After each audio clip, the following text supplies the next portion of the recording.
आपण पाहत आहात भारतीय जनमत, आपला चॅनल। नमस्कार, मी मानसी धामणसकर। आपण पाहत आहात भारतीय जनमत न्यूज। पाहुयात आजच्या ठळक घडामोडी।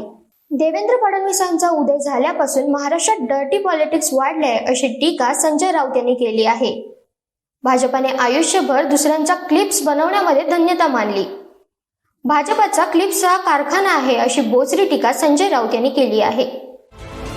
महाराष्ट्राचे माजी गृहमंत्री अनिल देशमुख आणि सामाजिक कार्यकर्ते श्याम मानव यांनी देवेंद्र फडणवीस यांच्यावर गंभीर आरोप केले। त्यानंतर देवेंद्र फडणवीस यांनीही त्यांना उत्तर दिलं। तसंच माझ्या विरोधात बोलल्याने कोणाला फायदा होतो हे सगळ्यांना ठाऊक आहे असंही फडणवीस म्हणाले। इतकंच नाही तर अनिल देशमुख यांच्या क्लिप्स माझ्याकडे आहेत, मी पुराव्यांशिवाय बोलत नाही असंही उत्तर त्यांनी दिलं। त्याबाबत संजय राऊत यांना विचारलं असता देवेंद्र फडणवीसांनी महाराष्ट्रात डर्टी पॉलिटिक्स सुरू केले अशी टीका त्यांनी केली। भाजपाने आयुष्यभर दुसऱ्यांच्या क्लिप्स बनवण्यातच धन्यता मानली। भाजपाचा क्लिप्सचा कारखाना आहे। क्लिप्स बनवा, लोकांचे फोन टॅप करा। विरोधी पक्षातील नेत्यांचे फोन टॅप करण्यात आले होते। विरोधकांचे फोन टॅप करणाऱ्या महिला पोलीस अधिकारी होत्या। त्यांना जर देवेंद्र फडणवीस पोलीस महासंचालक बनवून प्रतिष्ठा देत असतील तर क्लिप्सचे काय घेऊन बसलात? आमच्या सगळ्यांचे फोन ज्यांनी चोरून ऐकले किंवा ऐकायला दिले त्यांचं निलंबन होणार होतं, पण त्याच महिला अधिकारी सरकार बदलल्यावर पोलीस महासंचालक झाल्या। असं होणार असेल तर फडणवीसांकडून काय अपेक्षा ठेवणार,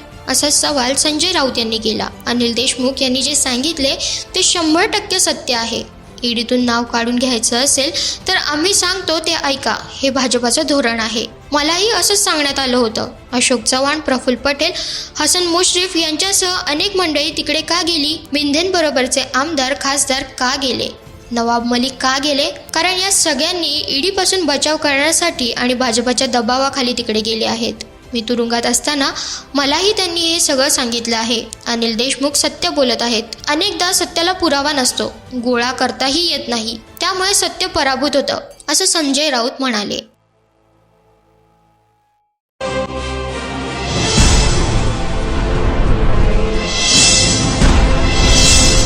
आपण